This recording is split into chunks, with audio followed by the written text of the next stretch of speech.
Assalamualaikum warahmatullahi wabarakatuh. Saya Roziana binti Abdul Aziz.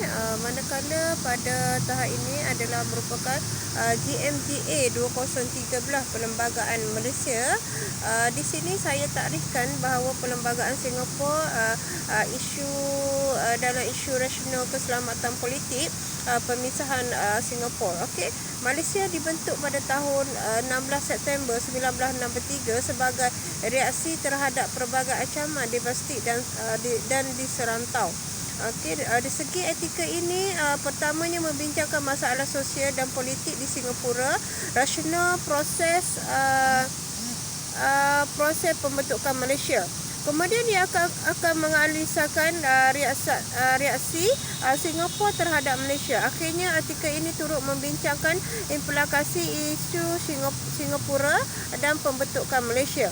Manakala dalam isu pembentukan Malaysia, di sini Perlembagaan Malaysia terletak pada iaitu dikategorikan pada pemimpin-pemimpin People Action Party PAP, iaitu yang telah dilepaskan daripada penjara apabila PAP berkuasa pada tahun 1959. Dan dalam perlembagaan juga terdapat dari segi nasional, iaitu di mana ia adalah satu di bawah Barisan Buruh Singapura. Pihak komunis menambah satu isi pemberontakan dan penjawatan kepada kesatuan, keusupan kesatuan perdagangan dan mengawal GLU. Kesatuan ini kemudiannya diguna oleh mereka dalam menghasut dan mengurus pelbagai bentuk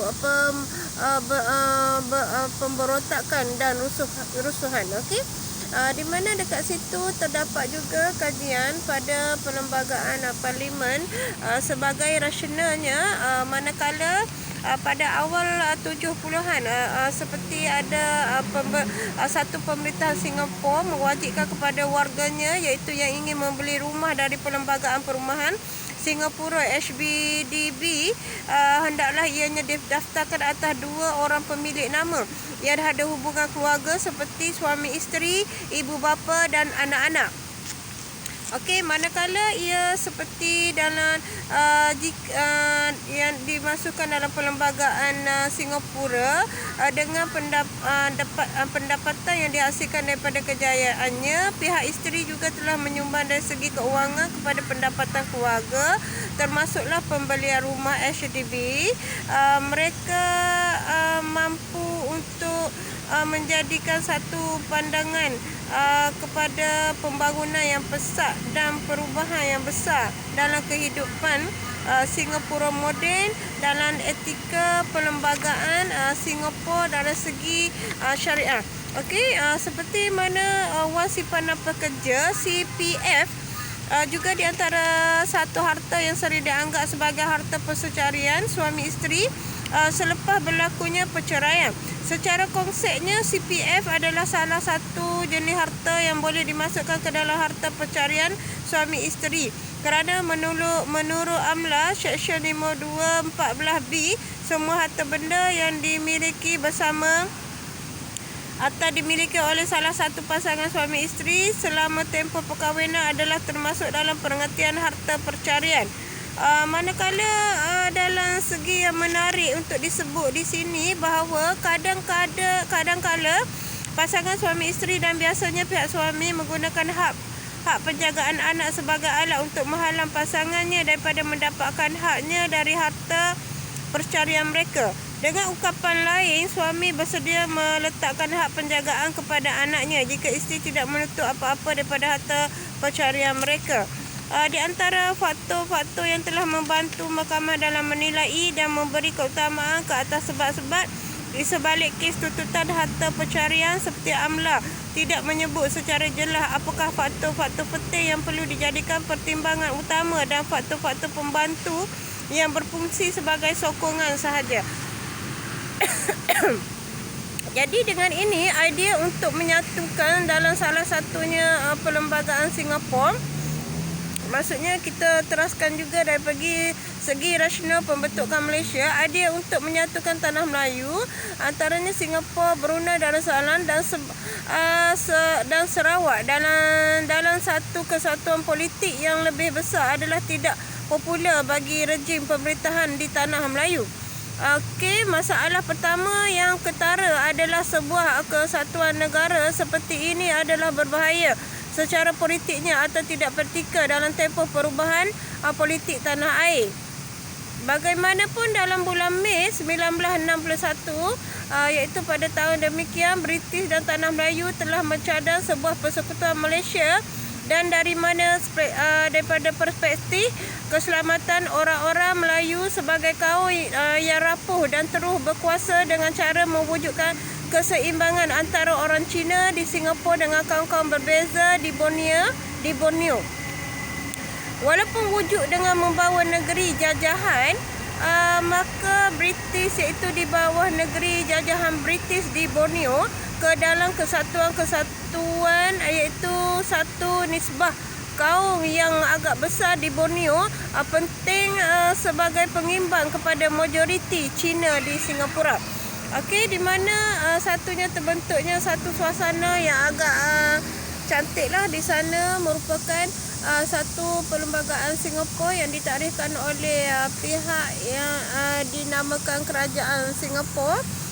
Di sini saya sebagai kajian membuat untuk satu analisis bahawasanya saya difahamkan selain daripada ancaman komunis, Tunku turut bimbang dengan isu keselamatan politik, khususnya berkaitan dengan pengaruh People Action Party yang dipimpin oleh Lee Kuan Yew sehingga bulan Mei 1961. Tunku kemudiannya menukar pendapatnya kerana beliau tidak mahu mengambil risiko rakyat pulau tersebut. Okey, keputusan diambil selepas beliau dengan serius memikirkan kesan pergabungan dari aspek komposisi etnik dan ancaman keselamatan tambahan, lagi tidak mahu kesalahan politik dan kepentingan nasional negara terancam oleh Singapura. Berdasarkan laporan-laporan risikan British, faktor ini adalah menyebabkan utama Tuanku menerima kemasukan Singapura. Jadi dengan itu, bagi pemimpin politik Singapura, terutamanya Parti Buruh Adil Pencantuman Singapura dengan Malaysia bukan baru. Sekian lama mereka sentiasa mendesak satu bentuk perbangunan antara Singapura dan Tanah Melayu. Walaupun Malaysia terlibat dengan perjanjian keselamatan British Singapura, Malaysia pada tahun 1957, ia tidak mencadang sekarang perubahan sikap terhadap pemimpin Tanah Melayu.